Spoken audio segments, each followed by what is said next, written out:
여러분 안녕하십니까? 뉴스데스크 제주입니다. 제주도는 전국에서 기름값이 가장 비싼 지역이죠. 왜 이렇게 가격이 비싼지 뚜렷한 설명도 없어 논란이 있어 왔는데요. 그런데 제주도와 에너지 석유 시장 감시단이 지난 2달 동안 주유소의 마진과 유통 비용을 조사했더니 주유 업계가 남긴 마진, 즉 원가와 판매가액의 차익이 전국에서 가장 크고 이 가격 담합에 대한 의혹도 있다는 조사 결과가 나왔습니다. 송원일 기자가 보도합니다. 제주 시내 한 주유소. 휘발유 가격은 1,670원, 경유 가격은 1,910원대로 전국에서 가장 비싼 서울과 비슷한 수준입니다. 최근 2달 동안 평균 가격도 휘발유는 전국 2위, 경유는 1위였습니다. 차량 운행을 하고 있는데 경유값이 많이 올라가서 특히나 제주도 특성상 기름값이 많이 비싸가지고 경제적으로 좀 어렵습니다. 제주 지역 기름값은 전국 최고 수준을 유지하고 있는데 과도한 마진과 유통비용 때문이라는 조사 결과가 나왔습니다. 제주도와 에너지 석유 시장 감시단이 지난 10월과 11월 주유소 마진과 유통비용을 조사한 결과 경유는 리터당 176원으로 전국 평균 82원보다 2배 이상 높았습니다. 휘발유도 리터당 163원으로 전국 평균 133원보다 22% 높았습니다. 제주도 같은 경우에는 대리점과 주유소 간의 수직 계열화 굉장히 견고하게 형성이 되어 있기 때문에 다른 곳에서 석유 제품을 받아서 경쟁적으로 가격을 더 낮게 받을 수 있는 구조가 형성되어 있지 않습니다. 심지어 기름을 대량 구매한 뒤 저렴하게 판매한다는 농협 알뜰 주유소가 경유를 가장 비싸게 팔아온 것으로 드러났습니다. 가격이 떨어질 때는 제주 지역 주유소의 절반가량이 같은 날에 같은 금액을 내려 담합 의혹도 제기됐습니다. 이번 조사 결과에 대해 주유소 협회 측은 유통 비용을 감안하면 마진이 높지 않다고 해명했지만 구체적인 근거는 제시하지 않았습니다. 제주도는 지속적으로 기름값을 조사해 결과를 공개하겠다고 밝혔습니다. MBC 뉴스 송원일입니다. 화물연대 총파업 15일 만에 제주 지역 시멘트 수송이 재개됐습니다. 제주시 애월항에는 오늘 아침 시멘트 2,000톤이 반입됐고 비노조원들의 차량에 실려 제주시 한림읍의 시멘트 공급업체로 수송됐습니다. 경찰은 애월항 인근에 200여 명을 배치해 노조와 비노조원의 충돌에 대비하고 있습니다.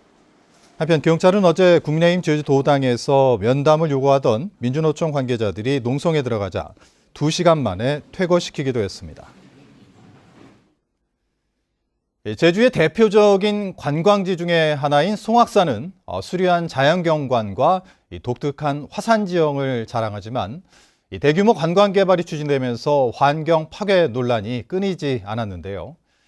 지난 2020년 난개발을 차단하겠다는 송악선언을 발표했던 제주도가 오늘 중국 자본에 넘어갔던 송악산 개발 사업 부지를 다시 사들이기로 발표하면서 30년 넘게 이어져 온 이 난개발 논란에 종지부를 찍게 됐습니다. 박주연 기자가 보도합니다. 지난 1985년 제주도 종합개발 계획에 따라 관광지구로 지정되면서 시작된 송악산 개발 사업. 환경 파괴 논란에 부딪힌 데다 사업자도 자금난으로 여러 차례 바뀌는 우여곡절을 겪어왔습니다. 원희룡 지사가 지난 2020년 난개발을 차단하겠다는 송악선언을 발표하면서 대규모 관광 개발 사업은 무산된 상황. 결국 제주도는 중국 자본인 신혜원이 사들였던 송악산 일대 사유지 40만 제곱미터를 모두 매입하기로 했습니다. 난개발과 경관 사유화를 방지하겠다는 건데 제주도가 유원지 개발 사업 부지를 매입하는 것은 이번이 처음입니다. 송악산 일대는 역사, 문화적 가치가 높은 지역으로 제주도는 청정 제주의 자연환경과 경관 가치를 도민의 자산으로 항구적으로 보존하기 위해 이번 사유지 매입을 추진하겠습니다. 제주도는 중국 자본과 협상을 벌여 토지 매매를 위한 기본 합의를 도출했고 도의회에 동의안을 제출했습니다. 도의회가 합의 내용에 동의하면 내년에 추경 예산을 편성한 뒤 감정 평가를 거쳐 토지 매매 계약을 맺을 예정입니다. 환경단체들은 송악산 난개발 논란에 종지부를 찍게 됐다며 환영했습니다. 송악산 같은 경우에는 지질 자원의 가치라든가 아니면 환경 자원에서의 가치가 굉장히 높은 곳이기 때문에 어쨌든 이용보다는 보존의 측면을 더 강조해서 관리할 필요가 있다고 보여지고요. 제주도는 이번 사유지 매입을 통해 알뜨르 비행장에 조성되는 평화대공원과 송악산 지질 탐방 등을 연계하는 다양한 활용 방법을 모색할 계획이라고 밝혔습니다. MBC 뉴스 박주연입니다. 제주대학교의 한 교수가 보조금을 받은 뒤 허위로 연구원을 등록해 인건비를 가로챘다는 횡령 의혹이 제기됐습니다. 학교 측과 제주도가 진상조사에 착수한 가운데 해당 교수는 행정업무상 오류가 있었다며 의혹을 부인하고 있습니다. 김찬영 기자입니다. 도내 언론사에 제보된 제주대학 교수의 인건비 횡령 의혹 문건. 해양스포츠센터장인 교수가 참여 연구원을 허위로 등록해 인건비를 가로챘다며 지급 내역 등을 첨부했습니다. 인건비를 받은 연구원들은 해당 교수의 지도를 받던 대학원생들. 소속이라고 할 건 아니고요. 뭐 일부는 글쎄 모르는 분들도 있고요. 대학원생들이었던 것 같습니다. 여기 그 교수님의 그 지도 학생들이었던 것 같습니다. 한 연구원은 제주 MBC와의 통화에서 2018년부터 5년 동안 연구원 5명이 이름만 올려놓고 인건비 4,400만 원을 계좌로 받은 뒤 현금으로 인출해 교수에게 전달했다고 밝혔습니다. 또 일부 연구원들은 부당한 걸 알았지만 졸업을 위해 교수의 요구를 거부할 수 없었다고 말한 것으로 전해졌습니다. 해당 교수는 이에 대해 인건비를 가로챈 게 아니라 행정업무상의 오류가 있었을 뿐이라며 횡령 혐의를 부인했습니다. 대학 측은 소속 교수의 연구비 착복 의혹이 불거지자 진상조사팀을 꾸리고 본격적인 조사를 시작했습니다. 또 해당 교수의 스포츠센터장 보직을 해임했고 의혹이 사실로 드러나면 징계와 형사고발을 검토하기로 했습니다. 보조금 4억 9천만 원을 지급한 제주도도 진상조사에 들어갔습니다. 사실관계를 정확한 사실관계를 확인해야 될 거고요. 이렇게 사실조사를 거쳐갖고 그 위법 부당한 사실이 밝혀진다면 저희는 뭐 보조금 이미 그 지급된 보조금에 대해서 환수 조치를 하고 또 형사고발 등에 대한 엄정한 조치를 해나갈 계획이 있습니다. 제주대학교는 재작년 교육부 감사에서도 한 교수가 배우자와 가족을 참여시켜 연구비를 횡령했다 적발됐습니다. 대학 측은 재발 방지를 위해 자체 감사 계획에 연구원 허위 등록 조사를 포함시키는 방안을 검토하기로 했습니다. MBC 뉴스 김찬년입니다.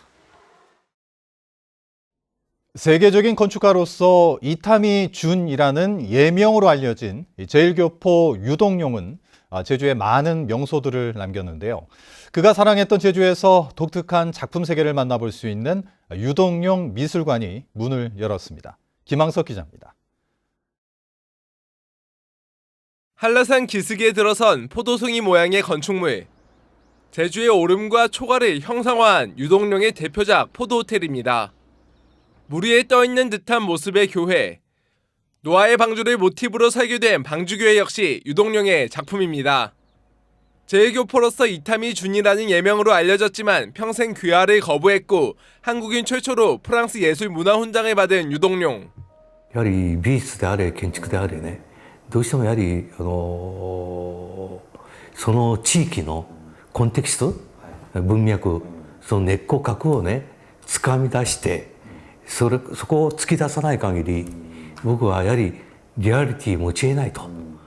목재로 만든 타원형 기둥 옆으로 완만한 지붕을 덮어 제주의 초가를 형상화한 미술관. 제주를 제2의 고향으로 삼아 마지막 열정을 불태웠던 유동룡의 작품 세계를 볼 수 있는 미술관입니다. 제주만의 야성적인 자연환경을 좋아하셨어요. 제주만이 가지고 있는 아주 굉장히 친근한 야생의 느낌, 자연 그대로의 느낌, 그런 유니크함을 참 사랑하셨습니다. 유동룡이 40년 동안 진행했던 건축 작업을 정교한 모형을 통해 살펴볼 수 있고 예술가의 고뇌가 담긴 스케치도 만나볼 수 있습니다. 방주교회 뭐 이런 여러 가지 방법을 보고 건축에 좀 많이 관심이 있어가지고 그분의 어떤 살아온 삶과 작품 세계에 대해서 좀 더 자세하게 알게 되었습니다. 유동령 미술관에서는 그의 예술 세계를 담은 기획 전시와 함께 건축 학도들을 위한 교육 프로그램도 운영됩니다. 제주의 바람과 돌을 사랑했던 건축가의 열정이 새로운 문화 공간으로 되살아나게 됐습니다. MBC 뉴스 김항섭입니다.